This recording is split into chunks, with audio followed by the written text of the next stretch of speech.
Hey everyone, कैसे हैं आप सब? Welcome back to my another video. This video is going to be really important for those who are going to come in the UK in January intake. So आज की ये video बहुत ज़्यादा important है, तो इसको एंड तक देखना और चैनल को सब्सक्राइब कर दो बिकॉज ऐसी ही वीडियोस मैं लाता रहता हूँ. सो गाइज, सबसे पहले हम बात करने वाले हैं कुछ ऐसे 4-5 रूल्स के बारे में जिनके बारे में अभी हमें पता लगा है with dates. And these rules are going to implement from some like particular dates. तो कौन सी डेट से ये रूल्स अप्लाई होने वाले हैं एंड क्या सीन होने वाला है यूके वीआई रूल्स का. So in this video we are going to discuss everything. So let's just get started and if you have not subscribe to my channel yet so do subscribe because I try to upload as many as videos as I can, you know. So आज की video हम start करने वाले हैं अब. तो सबसे पहली बात कि ये जितने भी रूल्स हैं ये ऑफिशियली वेरीफाइड हैं फ्रॉम यूके गवर्नमेंट साइट.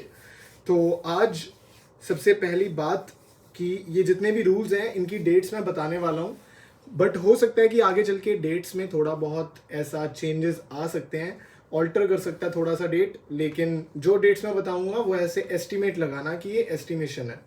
तो सबसे पहली बात, जो सबसे पहला रिक्वायरमेंट आया है वो आया है ई वीज़ा का. तो अभी आपको पता होगा, अगर आपको नहीं भी पता तो भी मैं अच्छे से एक्सप्लेन करता हूँ कि जब हम यूके के अंदर एंटर करते हैं एज अ स्टूडेंट तो हमें एक बीआरपी मिलता है. वो जो बीआरपी होता है that is your like biometrics.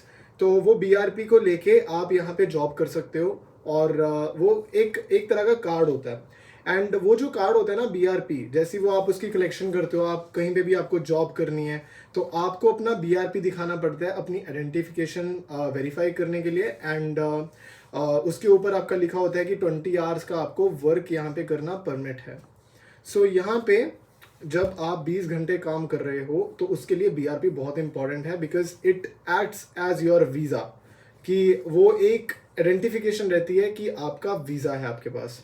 सो उसी के रिलेटेड अब वो जो बीआरपी पहले होता था वो 31 से, यानी कि कुछ ही दिनों में 31 से वो बीआरपी ई वीज़ा में कन्वर्ट हो रहा है.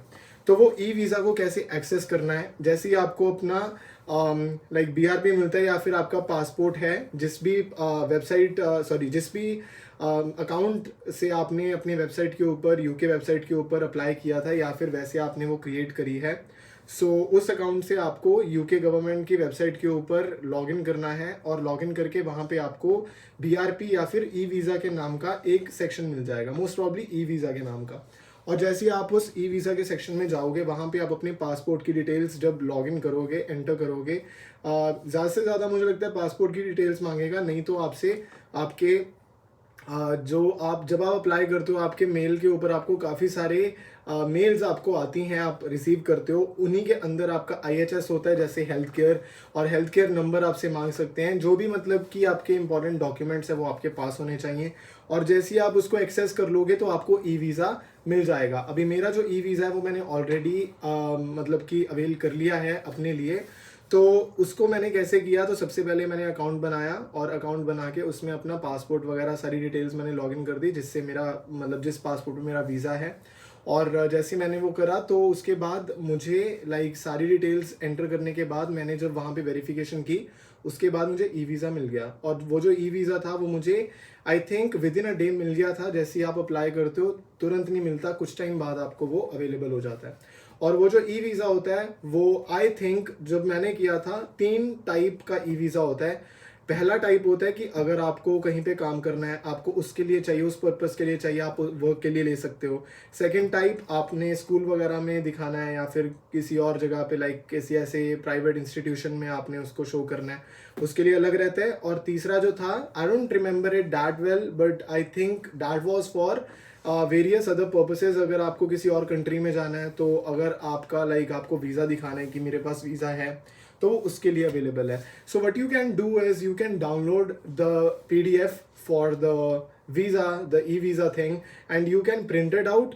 whether you can print it out, like do print it out and also keep a copy on your mobile, on your laptop, PC, anywhere. So you need to have that e-visa thing. So बहुत ही ज़्यादा important update है, December 31 से apply हो रहा है. तो BRP is getting converted into e-visa is what our first rule and first requirement update is.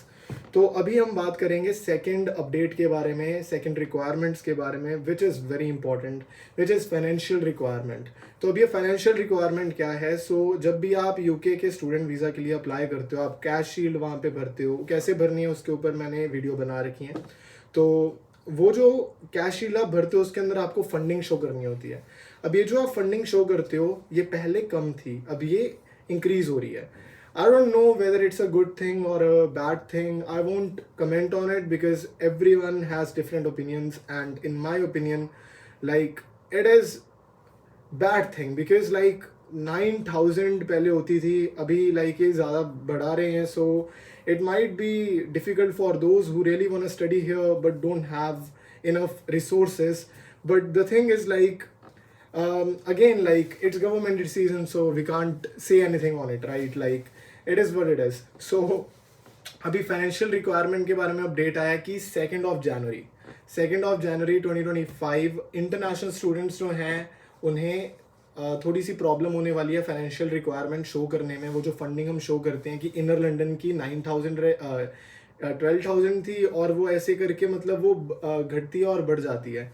सो अभी क्या हो रहा है गाइज, अभी जो फाइनेंशियल रिक्वायरमेंट्स हैं अभी वो लंदन में अगर आप पढ़ना चाहते हो तो 1483 पर मंथ हो जाएंगी, और अगर हम बात करें आउटसाइड लंदन की 1136 पर मंथ। सो अगर हम हिसाब लगाएं कि एक साल का कितना हो जाएगा, आई थिंक एक साल का ये करते हैं 9 या 10 मंथ्स, लाइक 9.5 मंथ्स ऐसे करके करते हैं। So I am gonna calculate it right now in front of you all.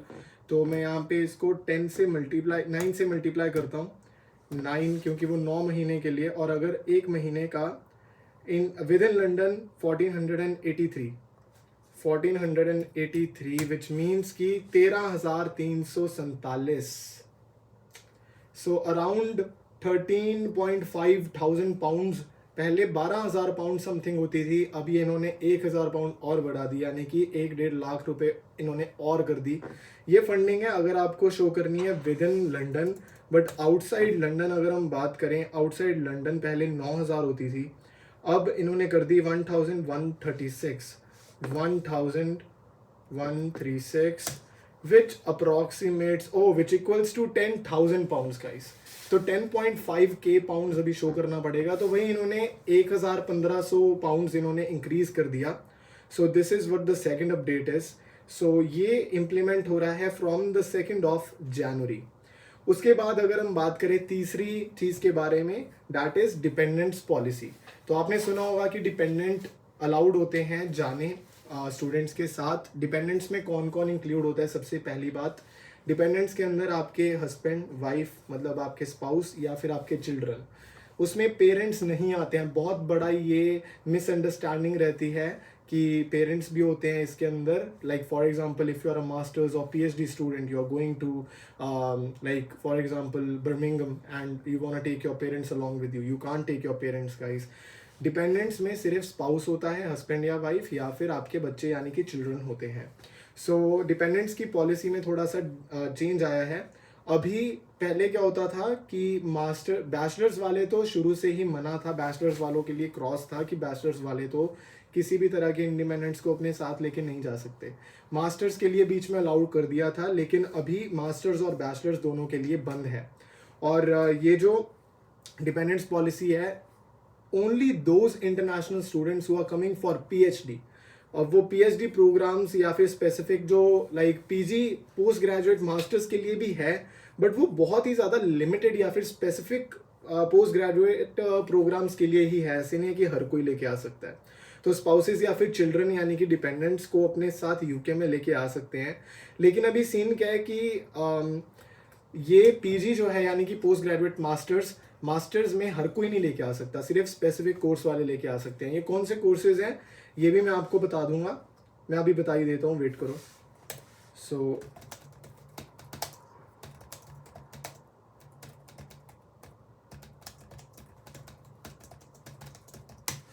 Alright, सो ये कोर्सेज हैं जैसे कि research based like higher degrees वाले कोर्सेज होते हैं। इसमें सबसे पहले तो हाँ, तो यहाँ पे MSc bye research, social work या फिर साइकोलॉजी, या फिर बायोलॉजिकल साइंसेस, पीएचडी, क्लासिक्स। तो इसके अंदर लाइक काफ़ी सारे ऐसे कोर्सेज आ जाते हैं। अभी मैंने 3-4 तो मैंने ही बता दिया आपको, बाकी आप खुद भी इसमें रिसर्च करना है and it is going to be really good for you guys. तो इसमें तो यही चीज़ें हैं जो आपको ध्यान रखनी है। तो उसके बाद अगर हम बात करें डिपेंडेंट्स के बाद, जो आज का फाइनल रूल है इस वीडियो का, that is switching to work visa.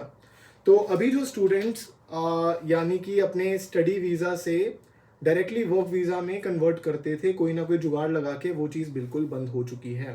तो अभी गवर्नमेंट ने कह दिया है कि लाइक स्टूडेंट्स जो हैं उनको they must complete their studies in order to get the work visa और convert their student visa into like the work visa, right.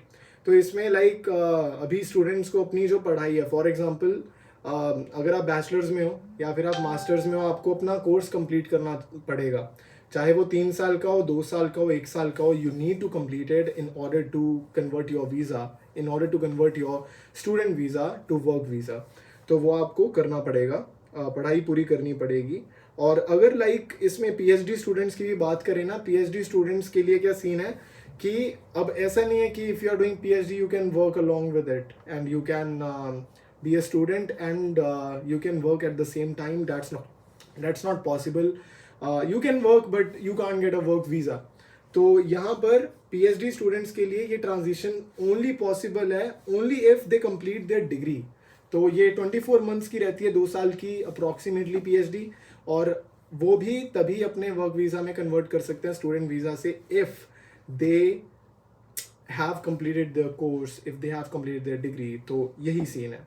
तो अभी ये 4 अपडेट्स आए हैं गाइज एंड बहुत ही ज़्यादा क्रूशियल अपडेट्स हैं।